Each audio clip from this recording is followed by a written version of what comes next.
नमस्कार सबैजनालाई। यस भिडियोमा म तपाईहरुलाई यदि तपाईहरु एनसेलको सिम चलाउनुहुन्छ भने जीरो ब्यालेन्स हुँदा पनि तपाईहरुले कसरी त्यसबाट डाटा प्याक लिएर नेट चलाउन सक्नुहुन्छ भनेर सिकाउन गइरहेको छु। आउनुहोस् सुरु गरौँ।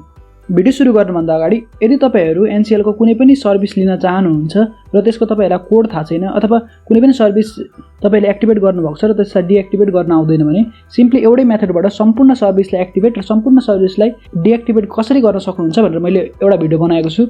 त्यो भिडियो हेर्नु होला। त्यो भिडियो तपाईलाई एकदमै हेल्पफुल रहनेछ। अब यो भिडियोको टपिकतिर जाउँ। तपाईको एनसेलको सिममा जीरो ब्यालेन्स हुँदा पनि तपाईले कसरी डाटा प्याक लिएर नेट चलाउन सक्नुहुन्छ भनेर म सिकाउन गइरहेको छु। सबैलाई थाहा छ एनसेल एउटा प्राइभेट कम्पनी हो र त्यसले केही कुरा पनि तपाईलाई फ्रीमा त दिँदैन। त्यसले गर्दा यसमा केही टर्म्स एन्ड कन्डिसनहरु लागू हुनेछ।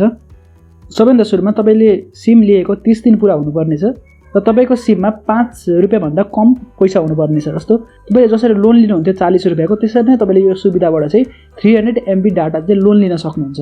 यो कुनै पनि फ्रीमा प्रोवाइड गर्ने सर्भिस हैन। तपाईले यसको लागि पछि जब तपाईले रिचार्ज गर्नुहुन्छ त्यसबाट तपाईको यसको पैसा चाहिँ काटिने गर्दछ। तपाईको मोबाइलमा 5 रुपैयाँ भन्दा कम पैसा भएपछि तपाईले यो सर्भिस लिन सक्नुहुन्छ।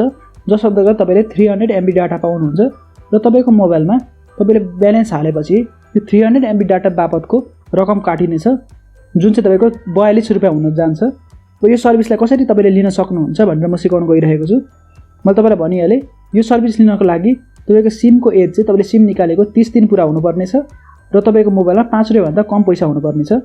यो सुविधा एकदमै युजफुल रहेको छ किनभने कहिलेकाहीँ तपाईको मोबाइलमा ब्यालेन्स हुँदैन र तपाईलाई एकदमै नेटको आवश्यकता हुन्छ। जस्तो तपाईको मोबाइलमा ब्यालेन्स छैन र तपाईलाई ब्यालेन्स हाल्नु पर्ने छ र तपाई आफ्नो इ-सेवाबाट ब्यालेन्स हाल्ने गर्नुभएको छ भने इ-सेवा चलाउनको लागि तपाईलाई नेट चाहिन्छ। त्यसले गर्दा यो सर्भिसबाट तपाईले 300 MB डाटा लिएर इ-सेवा चलाउन सक्नुहुन्छ र त्यो इ-सेवाबाट तपाईले आफ्नो ब्यालेन्स ट्रान्सफर गर्न सक्नुहुन्छ। साथै अरु इन्टरनेटको प्रयोग गर्न सक्नुहुन्छ।